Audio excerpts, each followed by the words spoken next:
இந்த பசுமையின் அழகை பார்ப்பதை விட உங்களின் திருமுகங்களை பார்ப்பதில் எனக்கு பெரும் மகிழ்ச்சி.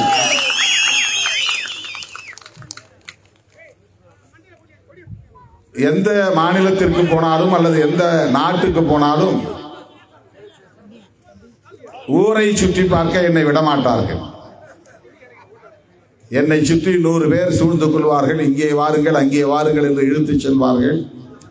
அவர்கள் விருப்பப்படி நான் அலைந்து திரிந்து விமானம் பிடித்து வீட்டுக்கு திரும்ப வேண்டும். அப்படித்தான் வெளிநாட்டு பயணமும் சரி, பக்கத்து மாநிலத்து பயணமாக இருந்தாலும் சரி. வண்டி பெரியாருக்கு வந்தேன், மறுபடியும் நான் திரும்பி சென்னைக்கு போக வேண்டும், அவ்வளவுதான். இந்த பகுதியை சுற்றி பார்ப்பதற்கு நீங்கள் எல்லாம் வசிக்கக்கூடிய இந்த அழகிய பிரதேசத்தை பார்ப்பதற்கு எனக்கு நேரம் இருக்காது. இதற்கு பிறகு நான் புறப்பட்டு ஊருக்கு செல்ல வேண்டும். இரவு விமானத்தை பிடிக்க வாய்ப்பில்லை. உள்ளபடியே நான் பெரிதும் மகிழ்ச்சி அடைகிறேன். தொழிலாளர் நாளில் வண்டி பெரியார் பகுதியில் தேயிலை தோட்ட தொழிலாளர்கள் கூடியிருக்கிற குழுமியிருக்கிற இந்த அரங்கில் என் உயிரின் உயிரான விடுதலை சிறுத்தைகளோடு இந்த மே நாளை கொண்டாடுவதில் நான் பெரிதும் மகிழ்ச்சி அடைகிறேன். இந்த நாளை உலகம் ஏன் தொழிலாளர் நாள் என்று அறிவித்திருக்கிறது என்பதை நீங்கள் அறிவீர்கள். அமெரிக்காவிலே சிக்காகோ என்கிற இடத்திலே ஹே மார்க்கெட் என்கிற பகுதியிலே ஒரு நாள் தொழிலாளர்கள் எங்களுக்கு 8 மணி நேர வேலை வேண்டும், வரையறுக்கப்பட்ட சம்பளம் வேண்டும், விடுப்பு வேண்டும், எல்லாவற்றையும் விட எங்களை மனிதர்களாய் நடத்த வேண்டும் என்று கோரிக்கை வைத்து போராட்டம் நடத்தினார். அந்த போராட்டத்தின் போது வழக்கம் போல நம்மூர் காவல்துறையை போல அந்த ஊர் காவல்துறையும் துப்பாக்கி சூடு நடத்தி சிலரை படுகொலை செய்து விட்டது. காவல்துறை என்றால் எந்த ஊராக இருந்தாலும் எந்த நாடாக இருந்தாலும் சட்டம் ஒழுங்கு என்கிற பெயரிலே எளிய மக்களை பதம் பார்ப்பதுதான் அவர்களது முதல் வேலை. அவர்கள் கையில் இருக்கிறத துப்பாக்கி சும்மா இருக்கக்கூடாது அல்லவா? யாரையாவது சுட்டால்தானே அவர்களுக்கு ஒரு மன நிறைவு இருக்கும்.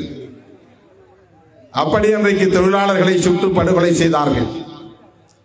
அதன் பிறகு அன்றைக்கு முதலாளித்துவ வர்க்கம் பாட்டாளி வர்க்கத்தோடு பேச்சுவார்த்தை நடத்தி, தொழிற்சங்கத்தினரோடு பேச்சுவார்த்தை நடத்தி, இனிமேல் நீங்கள் 8 மணி நேரத்திற்கு மேல் வேலை செய்ய வேண்டாம், இரவு நேரங்களில் வேலை செய்ய வேண்டாம், வருடத்தில் 365 நாட்களும் வேலை செய்ய வேண்டாம், மாதந்தோறும் உங்களுக்கு விடுப்பு உண்டு, பெண்கள் 6 மணிக்கு மேல் எந்த தொழிற்சாலைகளிலும் வேலை செய்ய வேண்டாம், இப்படியெல்லாம் ஒரு ஒப்பந்தத்திற்கு வந்தார்கள். அதன்படி தொழிலாளர்களுக்கு அந்தந்த நாடுகளில் 8 மணி நேர வேலை என்பது உறுதியானது. அதற்கு முன்பு என்ன நடந்தது என்றால், எந்த எஸ்டேட்டாக இருந்தாலும், எந்த ஆலையாக இருந்தாலும், எந்த நிறுவனமாக இருந்தாலும் இத்தனை மணி நேரம்தான் வேலை செய்ய வேண்டும் என்கிற கணக்கு கிடையாது. இரவு 8 மணி ஆனாலும் 9 மணி ஆனாலும் வேலையை முடித்து விட்டுத்தான் போக வேண்டும், அல்லது அங்கேயே தங்கியிருந்து வேலையை செய்து முடிக்க வேண்டும். லீவெல்லாம் கேட்கால் தரமாட்டார்கள். அப்பா அம்மா யாராவது இறந்து விட்டார்கள் என்று சொன்னால் கூட விடுப்பு கிடைக்காது, லீவு கிடைக்காது. பெண்களை வேலை செய்யக்கூடிய ஆலையிலேயே தங்க வைத்து கொடுமைப்படுத்தி இருக்கிறார்கள். குழந்தை தொழிலாளர்களை எல்லாம் வதைத்திருக்கிறார்கள். இப்படி தொழிலாளர்களுக்கு எதிரான ஒடுக்குமுறைகள் தலைவிரித்தாடின. அவர்களின் உழைப்பு சுரண்டப்பட்டது. இத்தனை மணி நேரத்துக்கு வேலை செய்தால் இவ்வளவு கூலி என்று எந்த வரையறையும் கிடையாது. அவர்கள் விரும்பியதை தருவார்கள், வாங்கிக் கொள்ள வேண்டும். எதிர்த்து கேட்கக்கூடாது, கூடுதலாக கேட்கக்கூடாது. 1968 கீழ்வன்மணியில் எங்கள் வேலைக்கு ஏற்ப கூலியை சற்று உயர்த்தி கொடுங்கள் என்று கேட்டதற்காக 44 பேரை விவசாய தொழிலாளர்களை ஒரு குடிசைக்குள்ளே பூட்டி கதவை சாத்தி தீ வைத்து கொளுத்தி சாம்பலாக்கினார்கள்.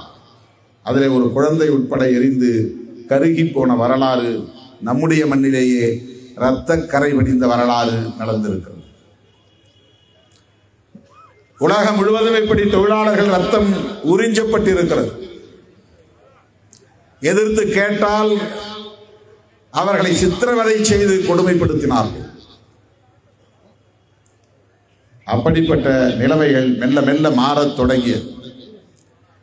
இந்திய தொழிலாளர்களுக்கு எப்போது விடுவி கிடைத்தது என்றால், நம்ம எல்லாம் மனிதர்களாய் தலைநிமிர வைத்த நம்முடைய மகத்தான தலைவர் புரட்சியாளர் அம்பேத்கர் அவர்கள் வைஸ்ராய் கவுன்சிலே தொழிலாளர் நலத்துறை அமைச்சராக நியமனம் செய்யப்பட்ட போது அவர்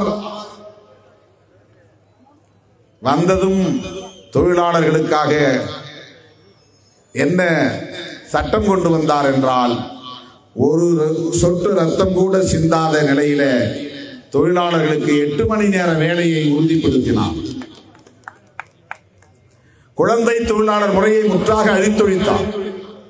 குழந்தை தொழிலாளர்கள் இருக்கக்கூடாது, அது கடுமையான குற்றம் என்று சட்டம் கொண்டு வந்தார். பகல் வேலையில் மட்டும்தான் பெண் தொழிலாளர்கள் வேலை செய்ய வேண்டும். மாலை 5-6 மணிக்கு மேலே எந்த நிறுவனத்திலும் பெண்கள் வேலை செய்யக்கூடாது. இதுபோல தேயிலை தோட்டமாக இருந்தால் கூட, ஆலையாக இருந்தால் மட்டும் என்று இல்லை, விவசாய தொழிலாளர்களாக இருந்தால் கூட, பண்ணை தொழிலாளர்களாக இருந்தால் கூட பெண்கள் இரவு நேரத்திலே தங்கி வேலை செய்யக்கூடாது. இந்த சட்டத்தை கொண்டு வந்தவர் புரட்சியாளர் அம்பேத்கர் அவர்கள்.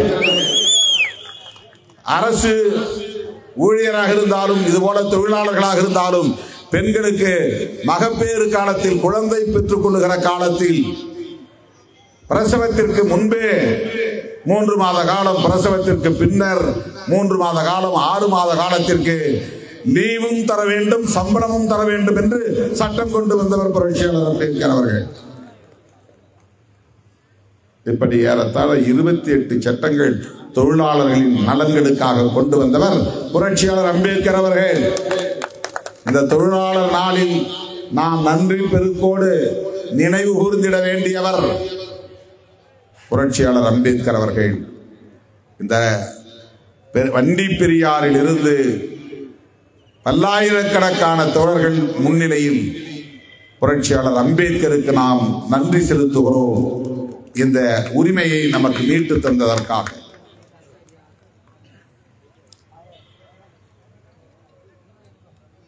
உலகம் முழுவதும் இன்றைக்கு தொழிலாளர்களுடைய உழைப்பை போற்ற வேண்டும். தொழிலாளர்கள் என்றால் ஆடை தொழிலாளர்கள், விவசாய தொழிலாளர்கள், இவர்கள் எல்லாம் தாண்டி இதர அமைப்பு சாரா தொழிலாளர்கள், வீடு கட்டக்கூடிய கட்டுமான தொழிலாளர்கள், கல்லுடைக்கக்கூடிய தொழிலாளர்கள், சாலை பணியாளர்கள், இப்படி சொல்லிக்கொண்டே போகலாம். உடல் உழைப்பு தொழிலாளர்கள் பல வகையிலும் இன்றைக்கு வஞ்சிக்கப்படுகிறார்கள். இப்ப வீட்டு வேலை செய்யக்கூடிய பணியாளர்களுக்கு எந்த பாதுகாப்பும் இல்லை. ஹோட்டல் போன்ற நிறுவனங்களிலே வேலை செய்யக்கூடியவர்களுக்கும் உரிய பாதுகாப்பு இல்லை. சட்டம் இருந்தாலும் கூட இன்னும் ஏய்க்கிறார்கள். அவர்களுக்குரிய சம்பளம் வரையறுக்கப்படுவதில்லை. சட்டப்படி தர வேண்டிய உரிமைகளையும் தருவதில்லை. இங்கே இந்த எஸ்டேட் வந்ததும் சொன்னார்கள், பல மாதங்களாக சம்பளம் தரப்படவில்லை. பெண் தோட்ட தொழிலாளர்கள் பல்வேறு பிரச்சனைகளுக்கு ஆளாகிறார்கள். குறைந்தபட்சம் ரூபாய் 1000 வழங்க வேண்டும் ஊதியமாக. மருத்துவ காப்பீடு தொழிலாளர்களுக்கு உறுதிப்படுத்தப்பட வேண்டும். மருத்துவ வசதி உறுதிப்படுத்தப்பட வேண்டும். எம்எம்ஜி மற்றும் பீர்மேடு தேயிலை தோட்டத்தில் சுமார் 15 வருடங்களாக அந்த எஸ்டேட் 15 வருடங்களாக பூட்டியே கிடக்கிறது. அதனை திறக்க வேண்டும் உடனடியாக. வண்டிப்பெரியார் கிராம பஞ்சாயத்தில் உள்ள POBST கம்பெனியில் சுமார் 6 மாத காலமாக ஊதியம் வழங்கப்படவில்லை. அவர்களுக்கு ஊதியம் வழங்க வேண்டும். இப்படி பல்வேறு கோரிக்கைகள். சாதி சான்றிதழ் பெற முடியாத சூழல், அடிப்படை வசதிகள் இல்லை, குடியிருக்கும் லயன்கள் என்று சொல்லப்படக்கூடிய அந்த வீடுகள் எல்லாம் பரிதாபகரமான முறையிலே பராமரிப்பின்றி கிடக்கின்றன. இதற்கென்று சதிதேவி என்பவர் பெயரில் நியமிக்கப்பட்ட ஆணையம் பரிந்துரைகளை தந்திருக்கிறது. அந்த பரிந்துரைகளை இதுவரையில் அரசு நடைமுறைப்படுத்த முயற்சிக்கவில்லை. எனவே அந்த தொழிலாளர்களுக்கெல்லாம் புதிய வீடுகளை கட்டித்தர வேண்டும். இப்படி பல கோரிக்கை. கேரளாவிலே இருக்கிற அரசு இடதுசாரி மக்கள் முன்னணியின் அரசு, LDF என்று கருதுகிறது. நாம் அடிக்கடி சொல்லுவோம், விடுதலை சிறுத்தைகள் கட்சியும் ஒரு இடதுசாரி இயக்கம்தான் என்று உரிமை கோருவோம். அந்த உரிமையோடு கேரள மாநில முதலமைச்சர் மாண்புமிகு பினராயி விஜயன் அவர்களுக்கு நாங்கள் விடுக்கிற வேண்டுகோள், இந்த பண்ணையில் இது போன்ற பண்ணைகளில் எல்லாம் வசிக்கக்கூடிய தொழிலாளர்களின் பிரச்சனைகளுக்கு உடனடியாக தீர்வு காண வேண்டும். அவர்களின் கோரிக்கைகளை எல்லாம் நிறைவேற்ற அரசு ஆவண செய்ய வேண்டும் என்று கேட்டுக்கொள்கிறேன். அத்துடன் சேர்த்து இன்னொன்றையும் ஒரு கோரிக்கையாக நான் வைக்க கடமைப்பட்டிருக்கிறேன். இந்த LDF கூட்டணி அமைச்சரவையில் ஒரே ஒரு தலித் அமைச்சராக இருந்தால் ராதாகிருஷ்ணன், அவர் இப்போது நாடாளுமன்ற உறுப்பினராகிவிட்டார். அதன் பிறகு இந்த அமைச்சரவையிலே ஒருவர் கூட தலித் சமூகத்தை சார்ந்தவர்கள் இல்லை என்பது கவலை அளிக்கிறது. Representation for Dalits very essential. I request our Honorable CM to nominate a Dalit as a minister. In the cabinet, அமைச்சரவை தலித் ஒருவருக்கு வாய்ப்பளிக்க வேண்டும். இன்னும் ஒரு வருடம் தான் எஞ்சி இருக்கிறது என்றாலும் கூட இந்த எஞ்சிய காலத்தில் ஒருவரையாவது அமைச்சரவையிலே இடம்பெறச் செய்ய வேண்டும். இடதுசாரி முன்னணியின் அமைச்சரவையிலேயே நமக்கு அந்த பிரதிநிதித்துவம் இல்லை என்றால் வேறு யாரிடம் போய் நாம் இதை கோர முடியும்? எனவே இந்த கோரிக்கையை இந்த நேரத்தில் நான் முன்வைக்க கடமைப்பட்டிருக்கிறேன். எனது அருமை தோழர்களே, இடதுசாரிகளும் இணைந்திருக்கிற இந்தியா கூட்டணியில் விடுதலை சிறுத்தைகள் கட்சியும் உள்ளது. இங்கே அனூப் பேசினார் என்று கருதுகிறேன். ராகுல் காந்தி அவர்களை பற்றி பேசினார், காங்கிரஸ் பேரியக்கத்தை பற்றி பேசினார். விடுதலை சிறுத்தைகள் கட்சி இன்றைக்கு காங்கிரஸ் தலைமையிலான இந்தியா கூட்டணியில் இடம்பெற்றிருக்கிறது. டெல்லியிலே எங்களுக்கு அமைச்சரவையில் இட வேண்டும் என்று கேட்பதற்காக அல்ல, டெல்லியிலே ஆட்சி பீடத்தில் இருக்கிற சனாதன சக்திகளை அப்புறப்படுத்த வேண்டும் என்பதற்காக எங்களுக்கு ஒரே டிமாண்ட், அவ்வளவுதான். மத்தியில் எங்களுக்கு அமைச்சரவை பதவி வேண்டும், அமைச்சரவையில் இடம் வேண்டும் என்பது அல்ல எங்கள் நோக்கம், அது அல்ல எங்கள் கோரிக்கை, அது அல்ல எங்கள் இயக்கம், அது அல்ல எங்கள் இலக்கு. வெகு மக்கள் விரோத அரசாக இன்றைக்கு டெல்லியிலே இருக்கிற பாஜக அரசு இருக்கிறது, பாசிச அரசாக இருக்கிறது. தொழிலாளர்களுக்கு ஏற்கனவே 44 வகையான சட்டங்கள் இருந்தன. அந்த சட்டங்களை எல்லாம் மாற்றி 4 வகையான சட்டங்களாக தொகுத்து விட்டார்கள், பெயர்களை மாற்றி விட்டார்கள். அந்த சட்டங்களின்படி தொழிலாளர்கள் சங்கம் அமைக்க முடியாது, உரிமை கேட்டு போராட்டம் நடத்த முடியாது, ஓய்வூதியம் கேட்க முடியாது.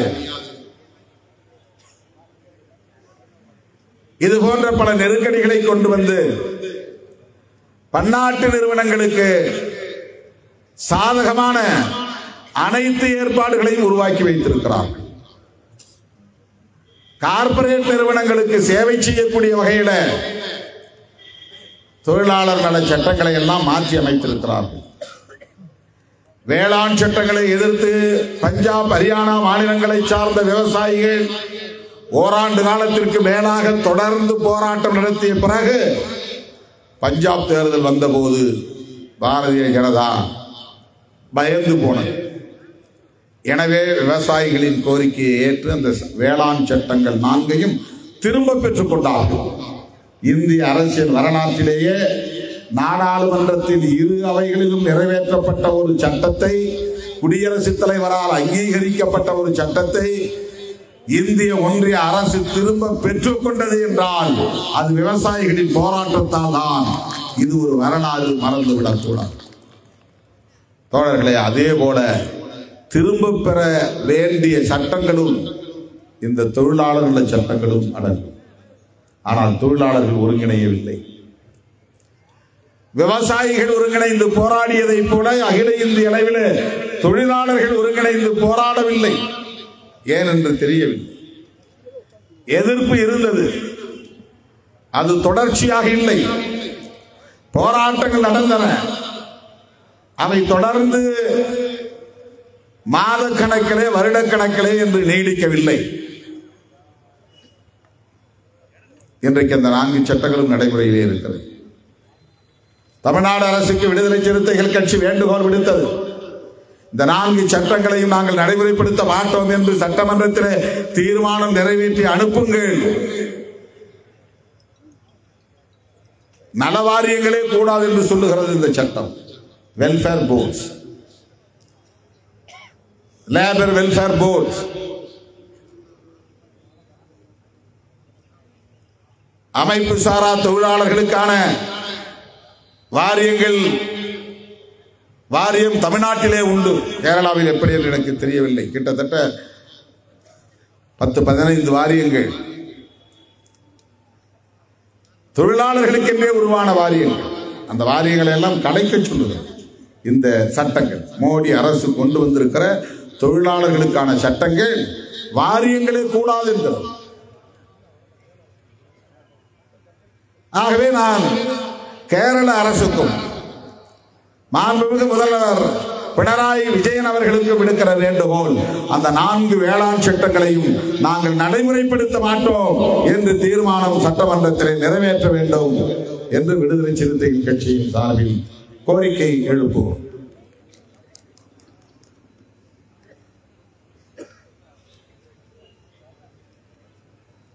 இந்த அரசு தொழிலாளர்களுக்கு மட்டுமல்ல, விவசாயிகளுக்கு மட்டுமல்ல, இந்த மண்ணின் மைந்தர்களாக வாழ்ந்து கொண்டிருக்கிற பூர்வீக குடிகளான இஸ்லாமியர்களுக்கும் கிறிஸ்தவர்களுக்கும் எதிரான அரசாக தொடர்ந்து இயங்கி வருகிறது. வெளிப்படையாகவே இயங்கி வருகிறது. இஸ்லாமியர்களுக்கு எதிரான வெறுப்பு அரசியலை விதைக்கிறார்கள். அதற்கு அவர்கள் சொல்லுகிற காரணம், எஸ்சி எஸ்டி மக்களை எல்லாம் ஏமாற்றி இவர்கள் முஸ்லிம்களாக மாற்றுகிறார்கள்.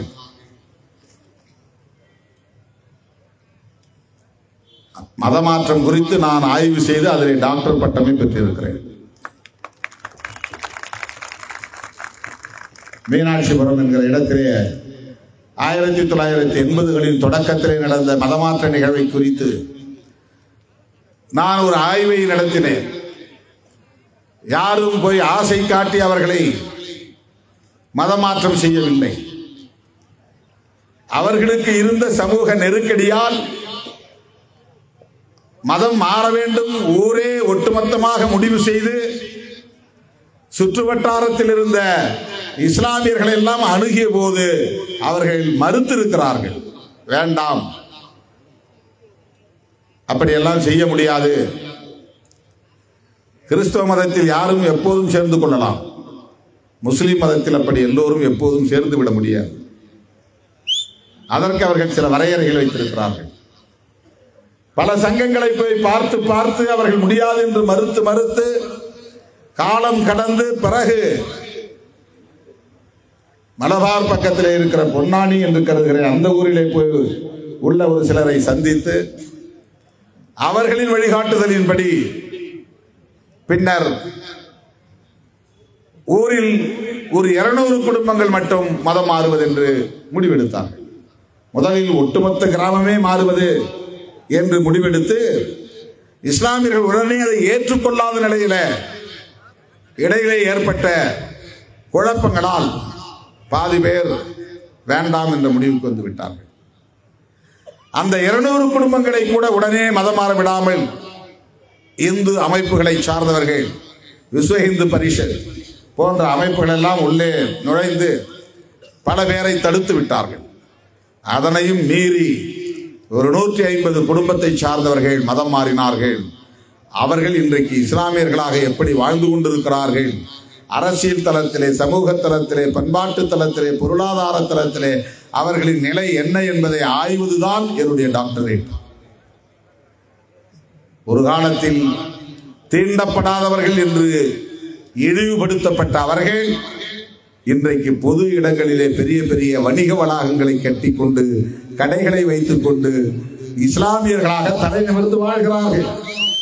அவர்களுக்கு பிறக்கிற பிள்ளைகள் எல்லாம் இஸ்லாமியர்களாகவே பிறக்கின்றன. சமூகத்திலே இப்போது அவர்களுக்கு எந்த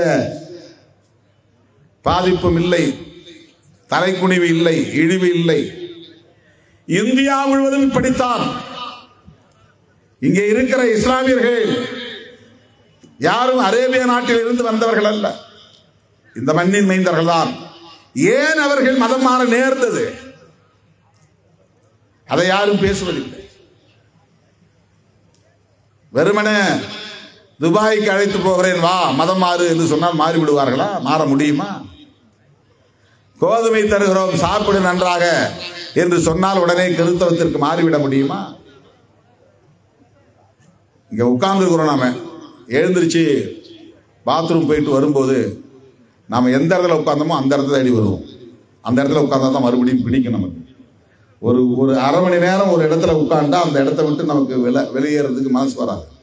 அதே சேர்ல உட்காரணும், அதே இடத்துல உட்காரணுங்கிறது மனுஷ இயல்பு. இன்னொரு இடத்துல மாறி உட்கார மாட்டோம். தலைமுறை தலைமுறையாய் இந்து இந்து இந்து என்று இந்து சாமியை கும்பிட்டவர்கள் திடீரென ஒரு நாள் வேண்டாம் என்று வெளியேறுகிறார்கள் என்றால் எந்த அளவுக்கு உளவியலாக அவர்கள் பாதிக்கப்பட்டிருக்க கூடும் என்பதை எண்ணி பார்க்க வேண்டும். அப்பா இந்துவாக இருக்கிறான், மகன் இஸ்லாமியராக இருக்கிறான், அண்ணன் இஸ்லாமியராக இருக்கிறான், தம்பி இந்துவாக இருக்கிறான். ஒரே வீட்டுக்குள்ள நான் போய் ஆய்வு பண்ணேன், அதுதான் என்னுடைய ஆய்வு. அக்கா புருஷன் முஸ்லீமாக இருக்கிறான், இவன் இந்துவாக இருக்கிறான். தம்பி அக்கா ஒரு இஸ்லாமியராக மாறிவிடுகிறார். ஒரே வீட்டுக்குள்ளே இந்துவும் இருக்கிறார்கள், இஸ்லாமியர்களும் இருக்கிறார்கள், இன்றைக்கும் இருக்கிறார்கள். அந்த இஸ்லாமியர்கள் அந்த ஊரை ரஹமத்துல்லா ரஹமத் நகர் என்று ரஹமத் நகர் என்று அழைக்கிறார்கள். மதம் மாறாத இந்துக்கள் மீனாட்சிபுரம் என்கிறார்கள். ஒரு ஊருக்கு 2 பேர். எதற்கு இதை சொல்லுகிறேன் என்றால், மதமாற்றம் செய்கிறார்கள் என்று சொல்லி இஸ்லாமியர்களுக்கு எதிரான வெறுப்பை விதைக்கிறார்கள். அதுதான் பிரச்சனை. ஆனால் அது உண்மை அல்ல. கிறிஸ்தவர்கள் எப்படி பிரச்சாரம் செய்து மதமாற்றம் செய்கிறார்கள் என்று சொல்லுகிறார்கள். ஏசப்பா மீது நம்பிக்கை வந்து ஒருவன் போனால் நாம் என்ன செய்ய முடியும்? மாரியம்மன் எனக்கு எந்த அருளையும் செய்யவில்லை,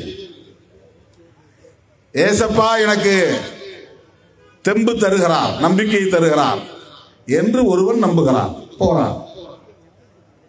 அவனை யாரும் தடுக்க முடியும்.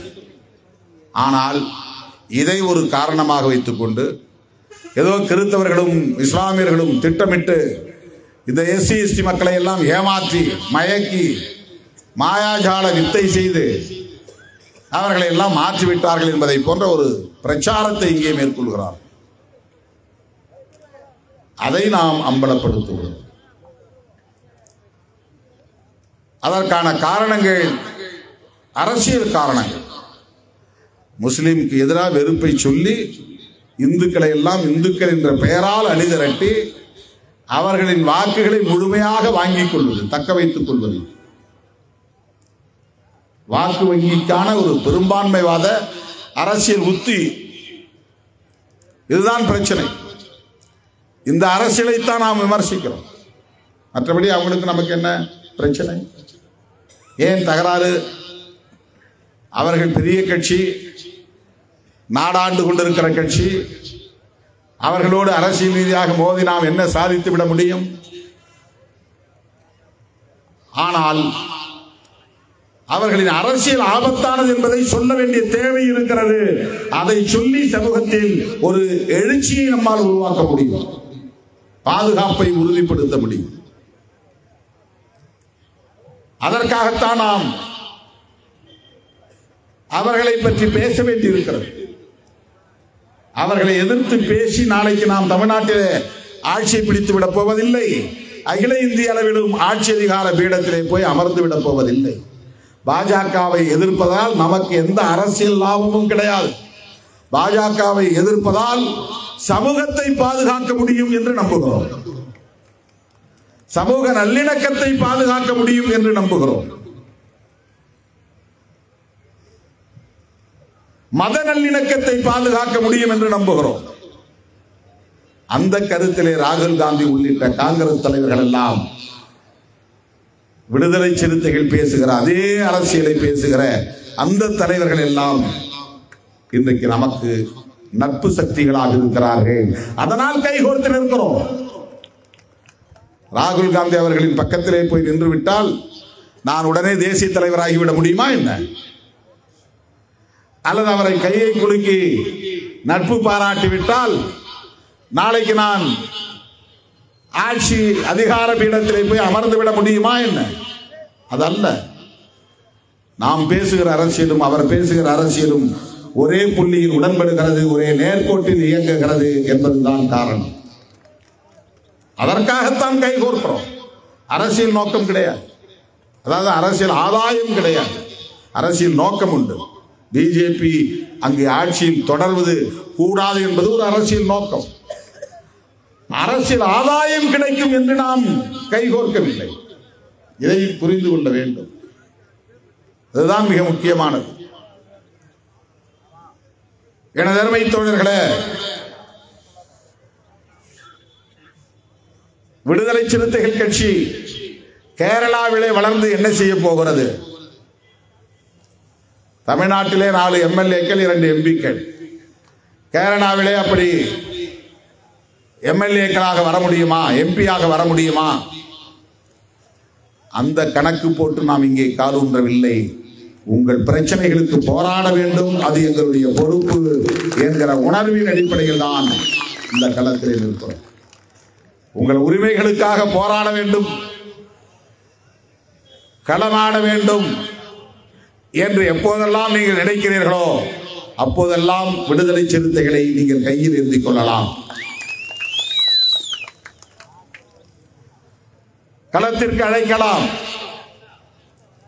அவ்வளவுதான். கேரளாவிலே விசிகே வளர வேண்டும் என்று விரும்புவதற்கு முதன்மையான நோக்கம் உங்கள் பிரச்சனைகளுக்கு, உங்கள் உரிமைகளுக்கு விடுதலை சிறுத்தைகள் கட்சி களம் அமைத்துக் கொடுக்கும், போராடுவதற்கான களம் அமைத்துக் கொடுக்கும். அவ்வளவுதான். இங்க ஒரு தம்பி பேசினார், எலெக்ஷன்ல ஏன் நிற்க கூடாது? எல்லோருக்கும் உரிமை இருக்கிறது, நாம் நிற்கலாம், அதில் ஒன்றும் தவறில்லை. ஆனால் எலெக்ஷனில் நிற்பதற்காகத்தான் இந்த இயக்கம் நடத்துகிறோம் என்று எண்ண வேண்டாம். எலெக்ஷனில் வெற்றி பெற வேண்டும் என்பதற்காகத்தான் இன்றைக்கு இந்த பொதுக்கூட்டம் போடுகிறோம் என்று எண்ண வேண்டாம். இன்றைக்கு இங்கே பேசவில்லை என்றால் எங்கோ இன்னொரு இடத்தில் நான் பேசிக் கொண்டிருப்பேன், அவ்வளவுதான். எனக்கு ஓய்வு கிடையாது, என்னை விட மாட்டார்கள்.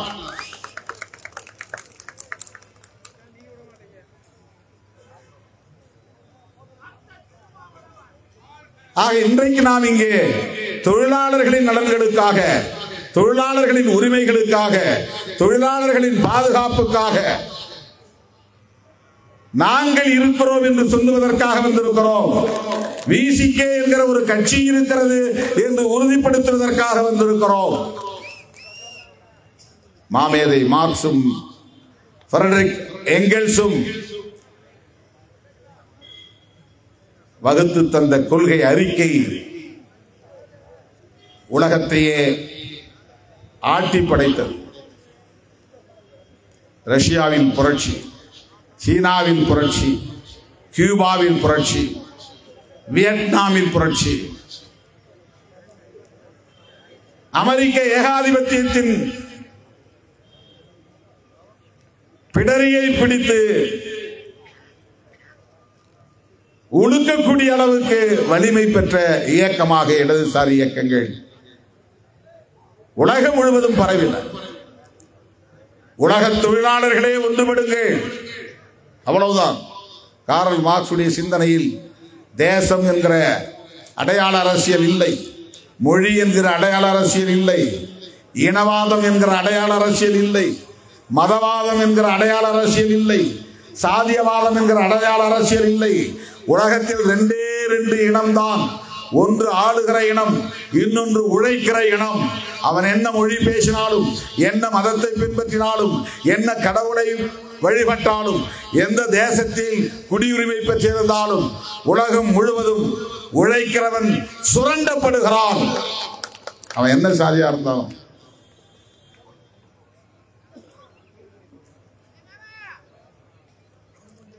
அவருடைய உழைப்பு சுரண்டப்படுகிறது. உழைக்கிறவன் உழைத்துக் கொண்டே இருக்கிறான். அதானி அம்பானிகள் நாளுக்கு நாள் உலக பணக்காரர்களின் வரிசையில் இடம்பெற்றுக் கொண்டு வருகிறார்கள். இந்த 10 வருஷத்தில் அதானி உலக பணக்காரர்களின் வரிசையில் 4வது இடத்துக்கு போய்விட்டான். 10 வருஷத்தில் உங்களால் ஒரு வீடு கட்ட முடியுமா? நம்மால் கட்ட முடியுமா? ஒரு நாளைக்கு 20 மணி நேரம் உழைத்தாலும் கூட 10 வருடத்தில் நம்மால் நமக்கென்று ஒரு சென்ட் இடம் வாங்கி நம் குடும்பம் வசிப்பதற்கு ஒரு வீடு கட்ட முடியுமா? என் அப்பா உழைத்தார், என் தாத்தா உழைத்தார், என் அம்மா உழைத்தார், என் பாட்டி உழைத்தார். நாள் கணக்கில் இன்று அல்ல, பிறந்ததிலிருந்து இறக்கிற வரையில் உழைத்தார்கள். ஆனால் கூரை குடிசை மாறவில்லை, ஒருவேளை உணவு என்கிற நிலை மாறவில்லை, மாற்று உடைக்கு வழி இல்லை, மருத்துவத்திற்கு காசு இல்லை, பணம் இல்லை. இப்படித்தான் இந்த உழைக்கிற வர்க்கத்தின் வாழ்வியல் போய்கொண்டிருக்கிறது, வாழ்நிலை போய்கொண்டிருக்கிறது. 10 ஆண்டுகளில், மோடி பிரதமரான 10 ஆண்டுகளில் அதானி என்கிற ஒரு தனிநபர் இன்றைக்கு இந்தியாவையே தனது சொத்தாக்கி கொள்ளக்கூடிய அளவுக்கு உலக பணக்காரர்களின் வரிசையில் இடம்பெற்று விட்டார். எண்ணி பாருங்கள், இது எப்படி நிகழ்கிறது? இதை பற்றி கவலைப்பட்டவர்கள் தான் மாமேதை காரல் மார்க்சும் ஃபிரெடரிக் எங்கெல்ஸும்.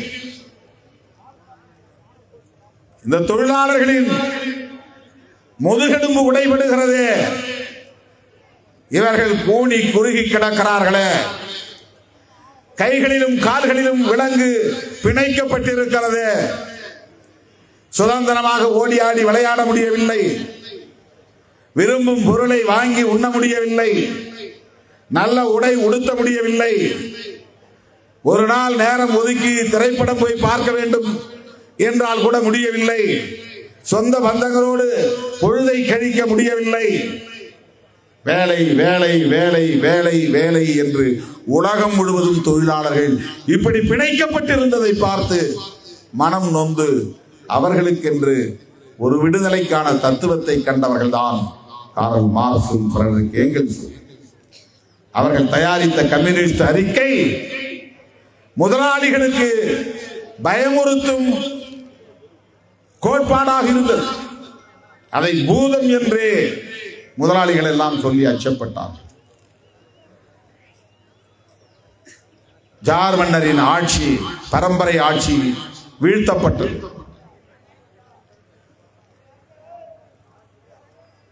லெனின் உலக புரட்சி தலைவராக உயர்ந்து நின்றார். ஒரு தனி மனிதனின் சிந்தனை எவ்வளவு பெரிய மாற்றத்தை உலகளாவிய அளவிலே ஏற்படுத்தி இருக்கிறது பாருங்கள். கார்ல் மார்க்ஸ் என்கிற ஒரு தனி மனிதன் உட்கார்ந்து சிந்தித்து எழுதிய அந்த எழுத்து, அந்த அறிக்கை எவ்வளவு பெரிய மாற்றத்தை உண்டு பண்ணி லெனின், ஸ்டாலின் போன்ற தலைவர்கள் உருவாகி காலம் காலமாக நீடித்து வந்த பழமைவாத மன்னராட்சி முறையை தூக்கி எறிய நேர்ந்தது. அதுதான் புரட்சி. உலகத்தில் பல புரட்சிகள் நிகழ்ந்திருக்கின்றன. அமெரிக்காவிலே கருப்பர்களை, விலங்குகளை எப்படி வதைப்பார்களோ அப்படி வதைத்தார்கள். விலை பேசி கூவி கூவி விற்றார்கள். ஒவ்வொரு கருப்பனின் கழுத்திலும் விலை எழுதப்பட்டிருக்கும்.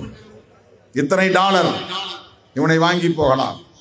அவன் எவ்வளவு உடம்பு திடகாத்திரமாக இருக்கிறான் என்று உதைத்து வாங்குவார்கள், குத்தி வாங்குவார்கள், பொருளை நசுக்கி வாங்குவதை போல. கத்திரிக்காய் மார்க்கெட்டு போனா கத்திரிக்காய் நல்லா இருக்கான்னு அடிச்சு வாங்குறாங்க பாருங்க. அப்படி மனிதர்களை நடத்தினார்கள். அந்த கருப்பர்கள் என்று அழைக்கப்படக்கூடிய ஆப்ரோ அமெரிக்கன் 300 ஆண்டுகள் தான் அடிமையாக இருந்தான். அதன் பிறகு அவன் வெகுண்டெழுந்தான், போராடினான். இன்றைக்கு உலகில் எவனும் அவனை கருப்பன் என்று சொல்ல முடியாது, பிளாக் என்று சொல்ல முடியாது. எல்லா துறைகளிலும் இன்றைக்கு அவர்கள்தான் நம்பர் 1, டாப் நம்பர் 1. விளையாட்டா அவர்கள்தான், இசை உலகமா அவர்கள்தான், அரசியலா அவர்கள்தான், தொழில்நுட்பமா அவர்கள்தான்.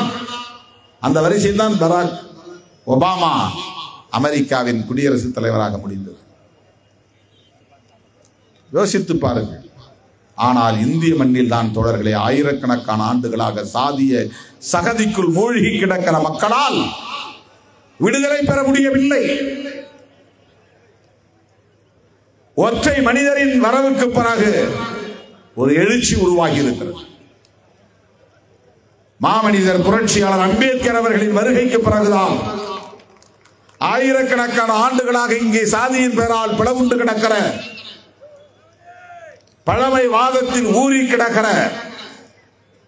அடிமை சகதியில் உழலுகிற கோடிக்கணக்கான மக்கள் இன்றைக்கு கல்வி பெற முடிந்திருக்கிறது, வேலை வாய்ப்பை பெற முடிந்திருக்கிறது. சமூக தளத்தில் ஒரு மாற்றம் மெல்ல மெல்ல உருவாகி வருகிறது. அதற்கெல்லாம் அடிப்படையாக இருப்பது புரட்சியாளர் அம்பேத்கர் அவர்கள் எழுதிய அரசமைப்பு சட்டம் தான், கான்ஸ்டிடியூஷன் ஆஃப் இந்தியா. அந்த சட்டத்திற்கு நேர் எதிராக இயங்கக்கூடியவர்கள் தான் ஆர்எஸ்எஸ், பிஜேபி காரர்கள்.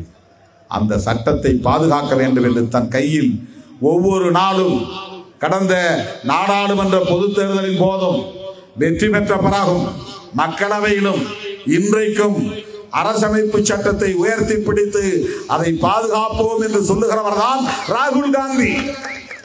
ஏன் ராகுல் காந்தியோடு நாம் கைகோர்த்து நிற்கிறோம்? ஏன் அவரோடு கைகோர்த்து நிற்கிறோம்? விடுதலை சிறுத்தைகளும் அரசமைப்பு சட்டத்தை பாதுகாப்போம் என்கிறோம், ராகுல் காந்தியும் அரசமைப்பு சட்டத்தை பாதுகாப்போம் என்கிறார். மோடி தலைமையிலான அரசு அரசமைப்பு சட்டத்திற்கு எதிராக இயங்குகிறது என்று நாமும் சொல்லுகிறோம், அவரும் சொல்லுகிறார். அதனால் தான் நாம் இணைந்து நிற்கிறோம், இந்தியா கூட்டணியில் இடம்பெற்றிருக்கிறோம். அதனால் தான் இந்த இயக்கம் இன்றைக்கு ஆந்திராவிலும் வேர் கொண்டிருக்கிறது. அதனால் தான் இந்த இயக்கம் இன்றைக்கு தெலுங்கானாவிலும் வேர் பிடித்திருக்கிறது, கர்நாடகாவிலும் வளர்ந்து வருகிறது, மகாராஷ்டிராவிலும் பரவி வருகிறது, கேரளாவிலும் வலுப்பெற்று வருகிறது என்று நான் நம்புகிறேன். எனவே எல்லா மாவட்டங்களிலும், எல்லா பஞ்சாயத்துகளிலும் நீலம் சிவப்பு கொடி பறக்க வேண்டும், சிறுத்தை கொடி பறக்க வேண்டும். கேரளாவிலும் சிறுத்தைகள் வலுவாக இருக்கிறார்கள் என்பதை உறுதி செய்ய வேண்டும் என கேட்டு அனைவருக்கும் வாழ்த்துக்களை கூறி உழைக்கும் வர்க்கத்தை ஒருங்கிணைப்போம், உழைக்கும் மக்களை ஒருங்கிணைப்போம், சுரண்டி கொழுக்கும் அரசியலுக்கு குழிபறிப்போம் என கூறி விடைபெறுகிறேன்.